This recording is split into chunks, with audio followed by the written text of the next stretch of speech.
held ég 8. eða 9. hornspyrnu eftir að hafa fengið enga í fyrri hálfleik og þeir eru búin að fá slatta af þessu núna í seinni hálfleik án þess að nýta sér það, en hérna kemur Böðvar með þessa spyrnu. Hún kemur á næst svæði, þessi er í netinu! F-fæðingar eru komnir yfir! Já, ætla hann með hvernig Ólafur Guðmundsson fagnar. Ég sá ekki hvort að hann var hann eða hver sem setti boltann í netið, við fáum að sjá þetta aftur.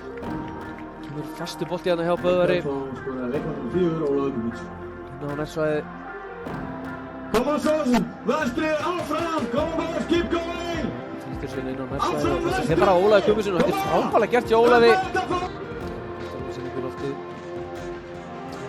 Til þess að þeir sé að fara að minnka munnin eitthvað, en frábær sigur. Það er reyndi að þeir ná að klára þetta, en hérna Húk Óskar komin í góða stöðu með Kjartan Kára með sér. Húk fyrir í skoti á vinstri og þessi liggur í netinu! Húk Óskar Dimitrivíts að tvöfalda forystu F-fáinga hérna á 90. mínútu. Þarf ekki alltaf að vera fast. Bara lulla hann að með vinstri fæti, fór hann aðeins í varnamann og inn, en það skiptir engu máli og Húk, hún gæti örugglega ekki verið meira sama. Hérna